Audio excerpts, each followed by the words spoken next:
औज़ुबिल्लाहिमिनश्शैतानिर्रजीम बिस्मिल्लाहिर्रहमानिर्रहीम। मोहतरम ख़वातीन और हज़रात, शुगर के वो मरीज़ जिनको ये प्रॉब्लम होती है कि हम दवाइयों का इस्तेमाल कर रहे हैं और मुझे शुगर की 2 या 3 या मुख्तलिफ किस्म की कम्बिनेशंस की टैबलेट्स खानी पड़ती है, सुबह एक टैबलेट खानी पड़ती है, शाम को दूसरी टैबलेट खानी पड़ती है। सो उन लोगों के लिए ये है कि शुगर के जो टाइप 2 के पेशेंट्स हैं, स्पेसिफिकली जो गोलियों का इस्तेमाल करते हैं, टाइप 1 के पेशेंट्स इंसुलिन इस्तेमाल करते हैं, लेकिन टाइप 2 के पेशेंट्स ऐसे होते हैं कि उनका शुगर हमें मुख्तलिफ ज़राए से कंट्रोल करना पड़ता है। इसमें कुछ मेडिसिन ऐसी होती हैं कि जो कि आपके पैनक्रियास को एक्टिवेट करती हैं ताकि वहां से इंसुलिन की एक्सक्रीशन हो सके, इंसुलिन बढ़ जाए बॉडी में। फिर कुछ दवाइयां ऐसी होती हैं कि जिस तरह के सेटाग्लेप्टिन या लिनाग्लेप्टिन या इस तरह की मुख्तलिफ और किस्म की दवाइयां हैं जो कि आपके गट में, आपकी आंतों में उन एंजाइम्स को रोक लेते हैं जो कि शुगर एब्जॉर्ब करते हैं और ये शुगर जाता है आपकी ब्लड में और आपके ब्लड शुगर लेवल को बढ़ा देता है। ग्लेफ्लोजीन ग्रुप्स हैं जिनमें ऐसी दवाइयां पाई जाती हैं जो कि ग्लाइकोस्यूरिक है,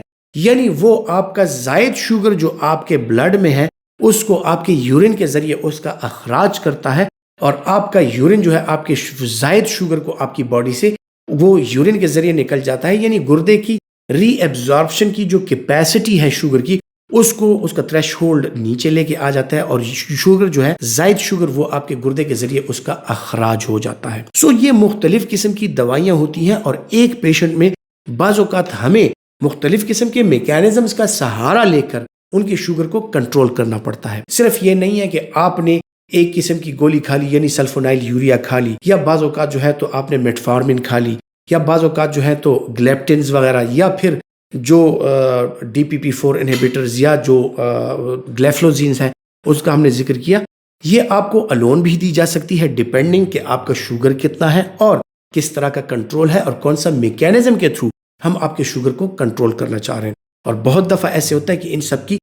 कम्बिनेशन जो होती है वो आपको दी जा सकती है। तो मुख्तलिफ किस्म की दवाइयाँ जिनमें एम्पाग्लिफ्लोजीन, साथ में जो है तो सिटाग्लेप्टिन या लिनाग्लेप्टिन, इस किस्म की दवाइयां और मेटफॉर्मिन। सो इन तीनों दवाइयों की भी एक कम्बिनेशन आती है और तीनों दवाइयां जो है ये एक गोली में हम उन पेशेंट्स को दे रहे होते हैं जिनका शुगर मुख्तलिफ ज़राए से हमें कंट्रोल करना होता है और उनमें हमें ग्लाइकोस्यूरिक ड्रग की भी ज़रूरत पड़ती है, उनमें हमें DPP4 इनहिबिटर की भी ज़रूरत पड़ती है और उनमें हमें इंसुलिन सेंसिटाइजर यानी मेटफॉर्मिन की भी ज़रूरत पड़ती है। सो ये तीनों दवाइयां जो है एक ही गोली में फिक्स ड्रग कम्बिनेशन के तौर पर हम पेशेंट को दे देते हैं और बजाय इसके कि वो 3 दवाइयां मुख्तलिफ टाइम्स में ले, एक गोली ऐसी है कि जिसमें ये तीनों दवाइयां पाई जाती हैं और एक गोली लेके सो इसके साथ ये होता है कि आपकी पेशेंट की जो कंप्लायंस है, यानी जो वो दवाई इस्तेमाल कर रहा है वो उसको आसानी हो जाती है। दिन में 1 दफ़ा या 2 दफ़ा उसको एक ही गोली लेनी पड़ती है और उसको 3 मुख्तलिफ दवाइयां मिल जाती हैं। फिक्स ड्रग कम्बिनेशन के साथ आपके पेशेंट,